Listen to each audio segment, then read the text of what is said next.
अर्नाब गोस्वामी जो हिंदुस्तानी जर्नलिस्ट है, सहाफ़ी है और बड़ा सहाफ़ी भी पता नहीं कह सकते हैं उनको या नहीं कह सकते, ये पूछ लेंगे अपने लिए तो वो है ना, हो सकता है कोई डिग्री विग्री ली हो, वो मैं नहीं उसको चैलेंज करती, लेकिन जो उसकी हरकतें हैं और हरकत और सकनात हैं वो दुनिया के सामने आया हो गई हैं कि वो किस तरह से भारतीय और फाशिस्ट मोदी के साथ मिल के पाकिस्तान के खिलाफ अपने नेशनल मीडिया पर प्रोपेगेंडा करता रहा है। हमारे साथ मौजूद हैं सीनियर सहाफ़ी तज्ज़ियाकार आमिर ज़िया साहब। अस्सलाम वालेकुम आमिर साहब। जी वालेकुम सलाम। आमिर साहब, ये तो बड़ा ही वाज़े हो गया है कि उनका तो मीडिया को भी बालाकोट की खबरें थीं और इस किस्म के अटैक्स की और फॉल्स फ्लैग ऑपरेशंस वो करते रहे हैं, मीडिया जानता था, उनका सब कुछ जानता था। तो अब वो मैं वही बात पूछ रही थी, जनरल अमजद शोएब साहब भी हमारे साथ मौजूद थे कि डोजियर्स तो हम पहले भी बड़े लाए हैं, डोजियर एक और भी हमने दे दिया है, डोजियर से फ़ायदा होता है कुछ?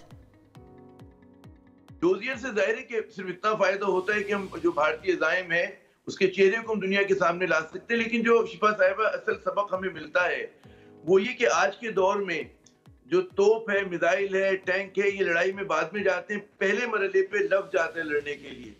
और आज की जदीद दौर में जो आप 5th जनरेशन वॉर या हाइब्रिड वॉर की बात करते हैं तो उसमें मीडिया का किरदार बहुत अहम है। मीडिया जाहिर है कि वो टू एजेड सोर्ड, वो तलवार की तरह है कि दोनों तरफ जो है वो काट सकता है, वो हकायक के साथ भी जा सकता है और झूठ के सहारे भी जा सकता है। तो हमने देखा कि भारतीय मीडिया जो है वो झूठ का सहारा लेता है।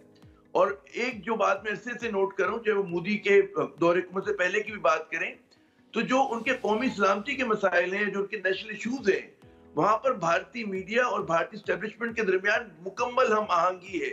चाहे वो कांग्रेस की दौरे हुकूमत हो, चाहे वो अटल बिहारी वाजपेयी साहब का हो, इससे पहले की बीजेपी हुकूमत, हर जगह पे ये जो है इनका एक स्टैंड होता है। वो मकबूजा कश्मीर का इशू हो या वहां पर जो दूसरी सक्सेशनिस्ट मूवमेंट्स हों, तो वहां पर आप ये देखिए कि मीडिया जो है हमेशा से उनका एक जेली वो बन के चल रहा होता है वहां की स्टैब्लिशमेंट का। तो कोई नई बात नहीं हुई है, बात सिर्फ ये हुई है कि इस मर्तबा जो उनका मंसूबा था वो बहुत ही लीथल था और वो पूरा का पूरा झूठ पे मबनी था। बात ये थी कि आप अपनी स्टैब्लिशमेंट की लाइन या आप अपने नेशनल कॉज को फैक्चुअली अगर आगे बढ़ाते हैं तो उसमें जाहिर है कि कोई उतनी नामुनासिब बात नहीं है।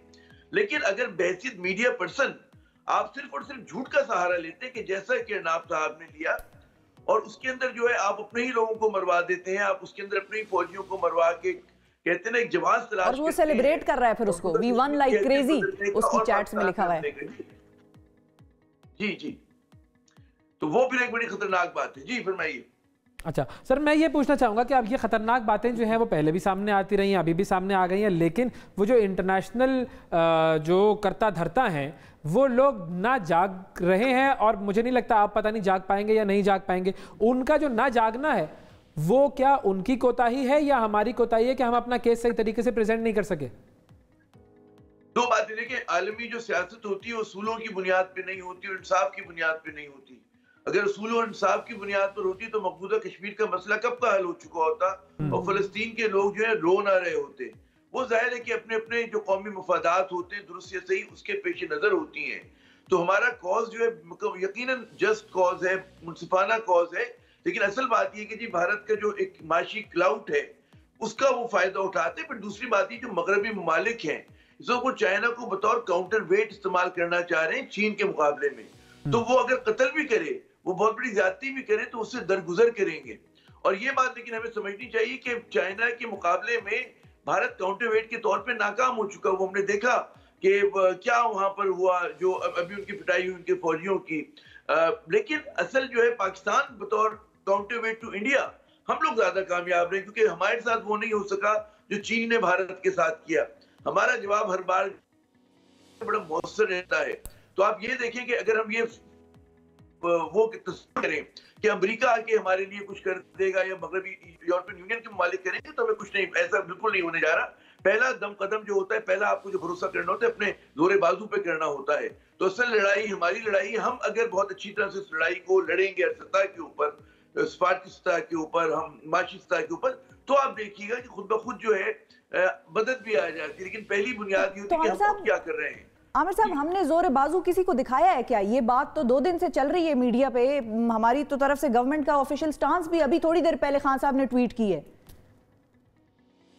बिल्कुल आप दुरुस्त कह रही हैं, लेकिन हमारा इशू क्या है कि हमारी हुकूमत अगर एक बात करी, रियासती इदारे बात कर रहे हैं, लेकिन हमारी जो सिविल सोसाइटी कहाँ खड़ी है, हमारा मीडिया क्या फोकस कर रहे हैं इस इशू को? यही आप तस्वुर करें कि इस तरह का खुदा ना खास्ता स्कैंडल पाकिस्तान में हुआ तो भारतीय मीडिया पागल हो चुका होता।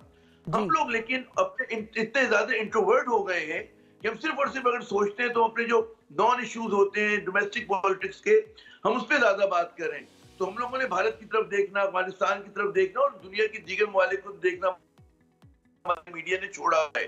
तो जो मीडिया का किरदार है, मैं तो आपकी बड़ी खुशी की बात है कि आप सेगमेंट कर रहे हैं इसके ऊपर, वरना हमारे यहाँ जितना एक कहते हैं ना फोकस अंदाज में प्रोग्राम होने चाहिए वो आपको होते हुए नजर नहीं आ रहे। हमारे जो आप इसी तरह प्रिंट मीडिया देखें कि हुकूमती बयान छाप देना काफी नहीं होता। असल बात होती है कि आप क्या मजीद तहकीकाती रिपोर्ट्स के लिए कर रहे हैं, आप क्या मतलब है उसके ऊपर फीचर्स कर रहे हैं। तो हमारे यहाँ वो खाना खाली है।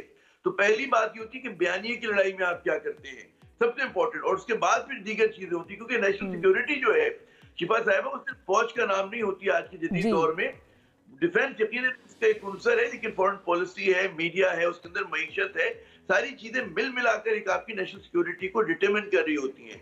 तो हमारे यहाँ एक दो जो हमारे हिस्से बड़े मौसर है, हमारी फौज पाकिस्तान हरदम चौकस है, लेकिन हमारे जो दीगर वो फैक्टर्स हैं उसमें हमें मेरे ख्याल में मजीद फोकस की जरूरत है, मजीद मेहनत की जरूरत है। सर डिप्लोमेटिक फ्रंट में अब हमारे पास ऑप्शंस क्या क्या हैं इस वाकये के बाद?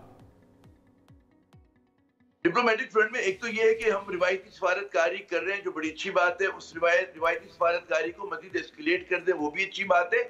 लेकिन हमारा जो मद्दे मुकाबिल है, हमारा जो दुश्मन है, वो गैर रिवायती जो है इक़दाम कर रहा है, उसने स्टेटस को बदल दिया है। तो पाकिस्तान को भी सोचना चाहिए कि हम क्या गैर रिवायती इक़दाम कर सकते हैं। हमारी अब तक जो भी पॉलिसी है वो रद्द अमल की पॉलिसी है। हमेशा फायदा उस वक्त होता है जब आपके पास इनिशिएटिव आता है, आप दुश्मन को जो है एक सरप्राइज का एलिमेंट आपके पास हो। वो मुझे अभी नजर नहीं आ रहा है। हमें इनिशिएटिव पकड़ना होगा। अभी आप देखिए ना कि भारत कर रहा है, भारत ने अपने तय मकबूजा कश्मीर के मसले को हल कर दिया। उसने उसका जो नॉमिनल स्पेशल स्टेटस था उसको भी खत्म कर दिया। लेकिन ये गैर रवायती इक़दाम हैं, और वो जो एक स्टेटस को रहा करता था पिछले 70 बरस से, उसने तब्दील कर दिया।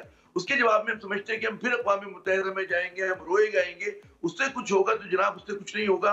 हमें भी आउट ऑफ द बॉक्स सोचना होगा। और वो बहुत सारी बातें ज़ाहिर है कि आप यहाँ पर स्क्रीन पे नहीं कर सकते। जब तक आप आउट ऑफ द बॉक्स नहीं सोचेंगे उस वक्त तक हम जो है भारत को दबाव में नहीं डाल सकते। दुश्मन में ज्यादा तजादात हैं, भारत में बहुत ज्यादा कंट्रडिक्शंस हैं। भारत एक मसनूई रियासत है। आपको सोचना पड़ेगा उन तजादात को कैसे एक्सप्लॉइट करेंगे। और आप जो है उनको जब तक आप आंच महसूस नहीं कराएंगे कि आपने जो गलतियां की हैं उसका दबाव आप महसूस नहीं कराएंगे भारत को, उस वक्त तक कोई फायदा नहीं होगा। जी बिल्कुल, बहुत शुक्रिया अदा करेंगे। आमिर ज़िया साहब नाज़रीन हमारे साथ मौजूद थे और उनका भी यही मानना था कि डिप्लोमेटिक फ्रंट पे out of the box solutions चाहिए हमें, क्योंकि वो गैर रिवायती इकदाम कर रहा है। तो हमें भी गैर रिवायती तरीके से जाना होगा अपना मुकदमा लेकर आलमी दुनिया।